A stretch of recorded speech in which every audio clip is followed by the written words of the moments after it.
जी बिल्कुल ठट्टे में इन वक्त सारी जो बम्पर फसल मुकम्मल तौर ते तैयार है।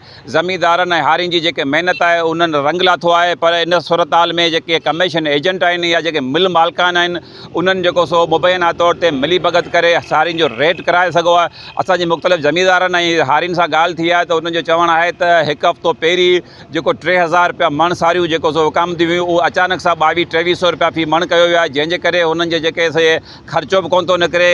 तमामु घणे वक़्त खां पोइ हिन वक़्तु पाणी आयो आहे ऐं बम्पर फसल त तयारु थियो आहे, पर रेट घटि हुजण जे करे उहे जेके भाण ॿिज ऐं ॿियूं जेके ज़रूरत जूं जेके शयूं आहिनि उन्हनि जा पैसा बि नथा निकिरनि।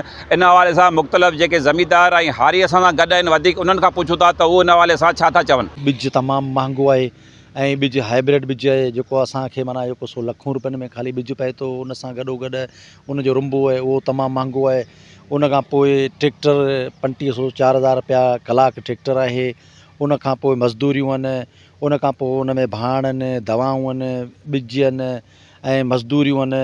जॾहिं असांजो फसल मुकमल तयारु थी मार्केट में जॾहिं अचणु शुरू थिए थो त पोइ हीअ जेका वापारी हिकिड़ी माफ़िया आहे, वापारी एसोसिएशन जे नाले ते उन्हनि जी हिकिड़ी मिली भगत करे उन्हनि हिकिड़ी जेको सो ड्रामो कंदा आहिनि ऐं जेके ज़मींदार जेके आबादगार जेके हारी आहिनि उन्हनि खे फुरण ऐं लुटण जे लाइ ई छा कंदा आहिनि, पाण में मिली भगत करे हिननि रेट किराए छॾींदा। जी असीं आहियूं हारी हिते ॾींहुं राति महिनत कंदा आहियूं। जॾहिं महिनत करे फसल आबाद करे फसल तयारु थींदो आहे, पोइ जॾहिं तयारु थियण सां ही जेको आबादी असांजो रेट घटि किराईंदा आहिनि, रेट असांखे ॾींदा आहिनि घटि।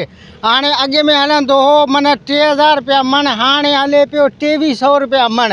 जॾहिं ही फसल असीं तयारु कंदा आहियूं हुन में जेको तयारु थियण में फ़ी एकड़ ते 3 खां 4 कलाक ट्रैक्टर हलंदो आहे, जेको 3500 फ़ी कलाक ट्रैक्टर हूंदो आहे। इन खां अलावा जेको हुन में रूंबो थींदो आहे, बीज थींदो आहे ऐं जेको आहे माना 80 खां 90 हज़ार फ़ी एकड़ ख़र्चो अचे थो। हिन पोज़ीशन अॼु पोज़ीशन इहा आहे त जॾहिं असांजी बम्पर फसल तयारु थियो आहे, जो जेका मिल माफ़िया जेके एसोसिएशन वापारी इन्हनि हिकिड़ी यूनियन ठाहियूं आहिनि मुख़्तलिफ़ ज़िलनि में, सिंध लेवल ते उन में एजेंट अञा अलॻि आहिनि।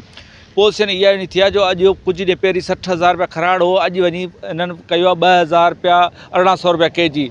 हाणे जेकॾहिं 2000 रुपया केजी असां खणनि था त हे जेका 2000 रुपया मण जो असां खणनि था त असीं वञो असांखे पए 5-6 किलो हुन मथां कटो थी मिक्सचर कटे छॾीनि त असांखे त हीअ 1700-1800 रुपया मण वञो बचे। 1800 मण ये पोज़ीशन है जो सालानो ख़र्चा उन में न हारियुनि जो ख़र्चो थो निकिरे, न ज़मींदार जो पूरो थो निकिरे, न दुकानदारनि खां जो असीं कुझु पंहिंजो करियूं कुझु दुकानदार खणंदा उहो कोन करे। असीं चऊं था त सिंध गवर्नमेंट घटि में घटि असांजो एतिरो नुक़सानु थिए पियो, उहो ई साॻी जो कणिक वारो मसइलो थिए थो। गंदम बि इहो थियो हो जो पहिरीं असां रेट मारे खणी आहे, पोइ या रेट वरी कदम चाढ़े छॾूं।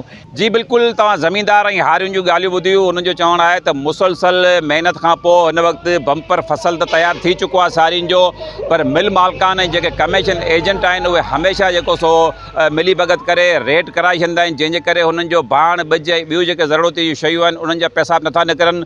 हुन वस वार लाॻापियल इदारनि ऐं हुकूमत सिंध खां मुतालबो कयो आहे त हिन मामले जी जांच कराई वञे ऐं सारियुनि जो जेको रेट आहे उहो वधायो वञे त जीअं उन्हनि जी जेकी सो ज़िंदगी ख़ुशहाल बणिजी सघे। कैमरामैन अली हसन जाखरो सां गॾु मोहम्मद मेमन, WTN न्यूज़ ठट्टो।